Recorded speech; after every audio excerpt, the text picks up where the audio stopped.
अस्सलामु अलैकुम वरहमतुल्लाहि वबरकात। मुझे उम्मीद है कि आप लोग खैरियत से होंगे। जब हम दुआ मांगते हैं तो हमें लगता है कि हमारी दुआ जल्द से जल्द कबूल हो जाए। कोई ऐसा वक्त या वजीफ़ा पता चल जाए जिसमें हमारी दुआ कबूल हो जाए। कुछ 22 टाइम्स ऐसे हैं, 22 वक्त ऐसे हैं जिसमें दुआ कबूल होने के ज़्यादा चांसेस होते हैं। आइए जानते हैं वो 22 वक्त कौन से हैं जिसमें दुआ की कबूलियत की चांसेस ज़्यादा होते हैं। अस्सलामु अलैकुम वरहमतुल्लाहि वबरकातुहू। वैसे तो हर दुआ जो दिल से मांगी जाती है अल्लाह ताला कबूल फरमाता है, लेकिन 22 वक्त ऐसे हैं जिनमें दुआ कबूल होती है, यानी दुआ के कबूल होने के चांसेस बहुत ज़्यादा होते हैं। सबसे पहली बात तो ये याद रखें, ये 22 टाइम्स बताने से पहले ये बात याद रखें कि दुआ अल्लाह ज़रूर कबूल फरमाता है।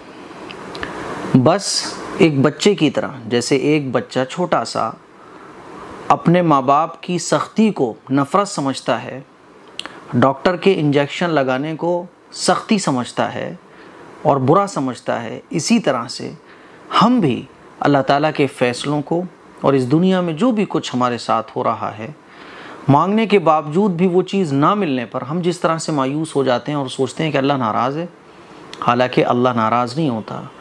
हम ये समझते हैं कि अल्लाह दुआएं कबूल नहीं कर रहा, हालांकि ऐसा नहीं है, अल्लाह दुआएं कबूल करता है। जैसे वो बच्चा नहीं समझ पाता अपने माँ बाप की मोहब्बत को बचपन में, इसी तरह से हम भी अल्लाह की मोहब्बत को समझ नहीं पाते हैं। दुआ मांगना ना छोड़ें, दुआ अल्लाह को बहुत पसंद है। आइए जानते हैं वो 22 टाइम्स कौन कौन से हैं जिसमें दुआ कबूल होती है।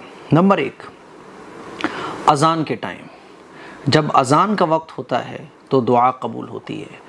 जब अज़ान हो रही हो तो हमें अज़ान का जवाब देना चाहिए, लेकिन अज़ान का जवाब देने के बाद हम दुआ कर सकते हैं। और दुआ करने के लिए ज़रूरी नहीं है कि आप हाथ उठाएं, बल्कि दुआ आप दिल ही दिल में भी कर सकते हैं, बग़ैर हाथ उठाए ज़बान से भी कर सकते हैं, ज़बान से भी मांग सकते हैं। नंबर 2, अज़ान और इक़ामत के दरमियान। अज़ान हो गई, अब जमात खड़ी होने में अभी 15 मिनट है, क्योंकि अज़ान के 15 मिनट के बाद नमाज़ खड़ी होती है। तो ये जो 15 मिनट का टाइम है, ये 15 मिनट ऐसे हैं जिसमें अल्लाह ताला दुआ कबूल फरमाता है।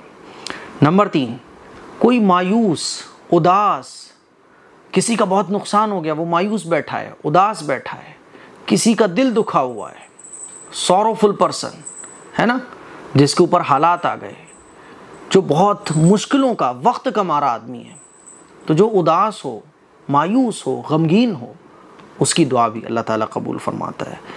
नंबर 4, जिहाद के मैदान में जब सफ़ें दुरुस्त की जा रही हों तो उस वक्त भी अल्लाह ताला दुआ कबूल फरमाता है। नंबर 5, जिहाद के वक्त, जब जिहाद चल रहा हो तो उस वक्त जो दुआ मांगी जाती है वो भी अल्लाह ताला कबूल फरमाता है। और जिहाद ये कहा जाता है जुल्म को ख़त्म करना, है ना, इंसानियत को बचाने के लिए जो भी कोशिश की जाए वो जिहाद कहलाती है।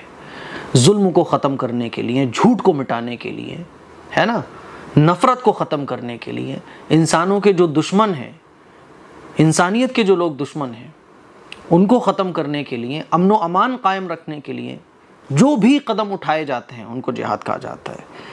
नंबर 6, हर फ़र्ज़ नमाज के बाद जो दुआ मांगी जाती है अल्लाह कबूल फरमाता है। नंबर 7, सजदे की हालत में, सजदे में जाके जो दुआ मांगी जाए वो अल्लाह कबूल फरमाता है। लेकिन फ़र्ज़ नमाज के अंदर जो हमारे सजदे होते हैं, फ़र्ज़ नमाज में तो कोई भी दुआ नहीं मांग सकते हम, लेकिन नफल नमाज में हम अरबिक दुआएं मांग सकते हैं जो रसूलुल्लाह सल्लल्लाहु अलैहि वसल्लम से मनक़ूल हैं, ठीक है। और उर्दू की दुआ तो किसी भी नमाज के सजदे में नहीं मांग सकते। हाँ, वैसे ही आप दुआ करते करते सजदे में चले जाएं तो फिर कोई मसला नहीं है। नमाज की हालत में जो सजदे हम लोग करते हैं उसमें हम उर्दू में तो या किसी और लैंग्वेज में दुआ नहीं मांग सकते। हाँ, नफल नमाज में अरबिक की वो दुआएं मांग सकते हैं जो मसनून है, ठीक है। नंबर 8, कुरान मजीद की तिलावत मुकम्मल करने के बाद, आपने कुरान मजीद की तिलावत कर ली, अब आप अल्लाह से दुआ मांग लें, क्योंकि कुरान मजीद की तिलावत मुकम्मल करने के बाद जो दुआ मांगी जाती है वो अल्लाह कबूल फरमाता है।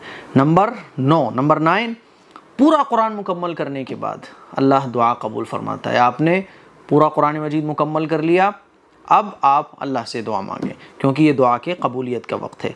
नंबर 10, ज़मज़म पीते वक्त ज़मज़म पीने के बाद जो दुआ मांगी जाए वो अल्लाह कबूल फरमाता है। नंबर 11, आप किसी की मैयत में जा रहे हैं, ठीक है, किसी का इंतकाल हो गया, उसमें शिरकत करने जा रहे हैं, तो उस वक्त भी अल्लाह ताला दुआ कबूल फरमाता है। नंबर 12, सुबह के वक्त जब मुर्गा बांग देता है ना, मुर्गा अजान देता है, तो इससे मुराद ये है कि सुबह के वक्त फजर की नमाज़ पढ़ने के बाद आप दुआ मांगें तो अल्लाह कबूल फरमाता है। नंबर 13, बहुत सारे मुसलमान किसी इज्तिमा में दीनी सिलसिले में जमा हैं, तो उस वक्त जो दुआ मांगी जाए अल्लाह कबूल फरमाता है। नंबर 14, ज़िक्र की मजलिस में, जिस मजलिस में अल्लाह का ज़िक्र हो रहा हो उस मजलिस में जो दुआ मांगी जाती है वो अल्लाह कबूल फरमाता है। नंबर 15, जुमे वाले दिन अल्लाह ताला दुआ कबूल फरमाता है। नंबर 16, शब क़द्र में अल्लाह ताला दुआ कबूल फरमाता है। नंबर 17, सफ़र के दरमियान जो दुआ मांगी जाए अल्लाह कबूल फरमाता है। आप सफ़र पर हैं, कहीं घूमने जा रहे हैं, तो जब आप सफ़र पर हो दुआ ज़रूर करो क्योंकि दुआ के कबूलियत का वक्त है। नंबर 18, माँ बाप जो अपने बच्चों के हक़ में दुआ करते हैं अल्लाह ताला वो दुआ कबूल फरमाता है। इसीलिए माँ बाप को ये कहा गया कि अपने बच्चों को कभी बद्दुआ मत दो, गुस्से में भी हो ना तो अपने बच्चों को बद्दुआ ना दो, क्योंकि आप बच्चों को जो भी दुआ दोगे, चाहे वो बद्दुआ हो दुआ हो, अल्लाह आपकी दुआ आपकी बद्दुआ बच्चों के हक़ में कबूल फरमाएगा। हमेशा अच्छी दुआ अपने बच्चों को दो। नंबर 19, तहज्जुद के वक्त अल्लाह ताला दुआ कबूल फरमाता है। नंबर 20, बारिश जब होती है उस वक्त भी हमें दुआ करना चाहिए क्योंकि वो वक्त भी दुआ की कबूलियत का होता है। नंबर 21, अरफात के दिन अल्लाह ताला दुआ कबूल फरमाता है। नंबर 22, जो बहुत इम्पोर्टेंट है कि दिल से जो दुआ मांगी जाए जिस वक्त मांगी जाए अल्लाह कबूल फरमाता है, यानी इखलास के साथ। मेरे अज़ीज़ भाइयों, वैसे तो दुआ हमें दिल से मांगना चाहिए और जब भी दुआ मांगने का ख्याल दिल में आ जाए फ़ौरन दुआ मांग लेना चाहिए, लेकिन साथ साथ ये जो 22 वक्त और 22 टाइम मैंने बताए हैं इनमें दुआ मांगने का कोई भी मौका हम मिस ना करें। तो ये 22 वक्त ऐसे हैं जिनमें दुआ की कबूल होने के चांसेस ज़्यादा होते हैं, तो हमें इन वक्त में दुआ ज़रूर मांगना चाहिए। मुझे उम्मीद है कि आपको ये क्लिप बहुत ज़्यादा पसंद आई होगी, तो इस क्लिप को शेयर कीजिएगा। अस्सलामु अलैकुम वरहमतुल्लाहि वबरकातुहू।